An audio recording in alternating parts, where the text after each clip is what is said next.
Hi, Blue Engine. My name is Jenna Salisbury, and I'm applying for Blue Engine's beta program. As far as the challenge that I've faced personally in schoolwork or on a team, during my junior year, studied abroad in Shanghai, China, and I got an internship with a language consultants firm, which essentially works with foreigners to improve their speaking and comprehension skills in Mandarin, especially for businessmen who want to do business abroad. And it was very difficult at first because the boss instituted a rule where all his workers and interns were not allowed to speak English within the office, which was obviously the primary place that we spent our time. I felt really inadequate. I felt very embarrassed that my Mandarin speaking skills were so remedial at this point because I'd only been studying for about 2.5 years, and I was really scared. I had not been in such a professional setting like that before. I've done a couple virtual internships, but obviously this was, attend work every day, and it was difficult. But I had to get over that embarrassment, that initial embarrassment, that shyness, those feelings of inadequacy if I wanted to improve. And I did. I did anything that I could outside of my internship and outside of class time to improve my Chinese language speaking and comprehension. I would go out on my own. I would interact with other native speakers. I would use apps like Duolingo and Chinese Pod. And eventually I saw improvement, and I was complimented on my improvement by my coworkers and my superiors, and that felt really good. Since then, I just have learned not to be afraid to tackle those sort of challenges and get beyond that point of embarrassment and inadequacy and all those feelings that can inhibit like that progress, and just take everything by the reins full force.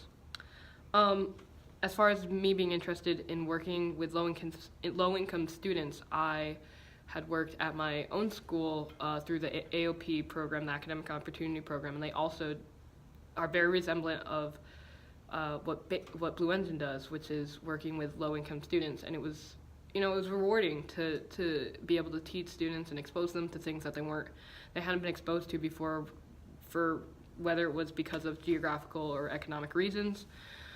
And it was awesome to see a lot of students, especially those with like ESL issues, improve their articulation and their confidence and their composition skills. And it was really rewarding to see our rapport really build with those students. I ended up making really good friends with them. They trusted me. We were able to communicate openly, and I felt that was a major success. As far as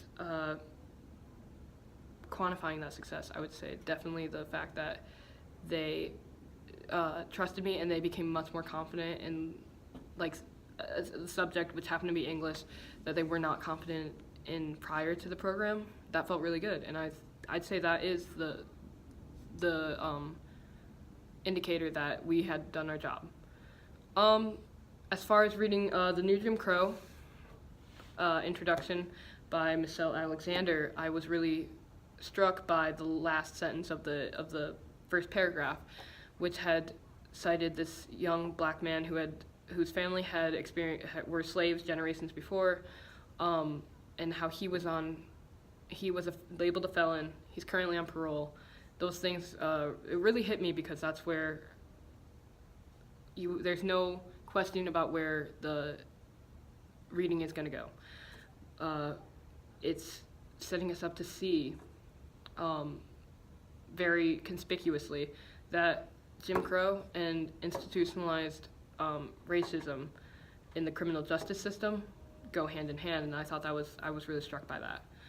And I thought that was a really great way to start us off in that reading and to provoke the reader to go on. As far as like a question that I would have, I would say that, as Alexander mentioned, that she is an activist for, especially within the criminal justice area, and against racial discrimination. I would be very interested in asking her, should we get to a point where we can expunge the sort of systematic racism within criminal justice and our legal system, what is the next step? What else would she want to tackle? What would be the next institution that would pinpoint as, hey, we have to tackle that, and that also is very resemblant of Jim Crow, because I mean, realistically, we have made a lot of progress, but we still have a lot more to get done.